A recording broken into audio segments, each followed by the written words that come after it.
My dad served in the US Air Force back in the early 1980s. He was stationed at a certain high security base in Nevada. Yeah, the one everyone calls Area 51. He wasn't involved in aliens or top secret experiments, though. He worked in construction logistics. His job was to help build and maintain the facilities hidden in the desert. Here's how he tells it. You can't really complain about being posted somewhere like Area 51. Sure, it's isolated, but there's something fascinating about working on projects nobody outside the base even knows exist. The launches, the test flights, they're unbelievable to watch. I'll never forget the sight of a prototype jet slicing through the night sky, leaving a glowing trail that looked almost supernatural. But what's scarier than seeing those aircraft is what happens when the desert itself starts coming alive. Let me explain. One night, after working overtime on a new hangar, our truck broke down on the way back to base. It was me, two guys from my crew, and our driver Jimmy.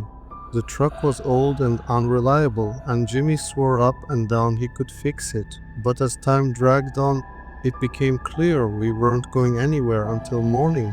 We were stuck in the middle of the Nevada desert. No cell phones back then.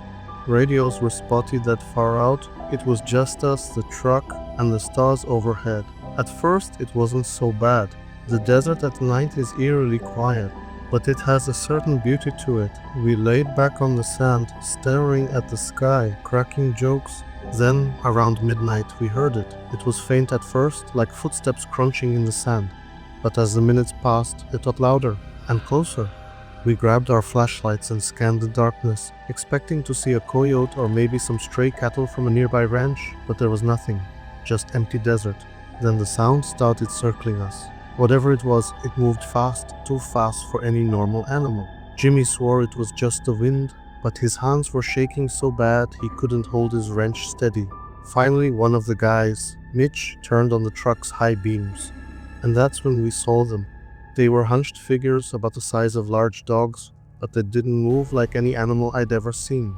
Their limbs were too long, almost spider-like, and their eyes glowed red in the headlights. They stayed just outside the range of the beams, skittering in and out of the shadows, and there were dozens of them. Jimmy whispered, "What the hell are those things?" But none of us had an answer. One of the creatures let out this horrible guttural screech, and suddenly they started closing in. We panicked. Mitch grabbed the tire iron, and I grabbed the only thing I could find, a flashlight. But what were we gonna do? Fight them off? There were too many? Then Jimmy yelled, "Run for the bunker!" About a quarter mile away, there was an old concrete outpost from when the base was first built. It was abandoned, but we'd passed it on our drive out earlier. Without thinking, we took off running. Those things chased us the whole way. I could hear their claws scraping the ground behind me, and their awful screeches echoing in my ears. When we reached the bunker, we slammed the steel door shut and bolted it from the inside. For hours, we sat in the dark, listening to those creatures crawling and scraping at the walls. Every once in a while, one of them would let out that same blood-curdling screech, and the others would answer back. It sounded like they were talking to each other. At some point they stopped, just disappeared, but we didn't dare leave until sunrise. When we finally made it back to the base, our commanding officer was waiting for us.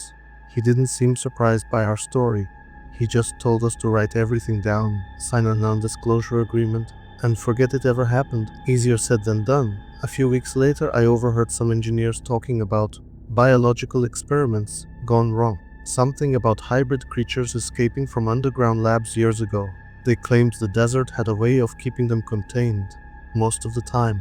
I didn't stick around to hear the rest.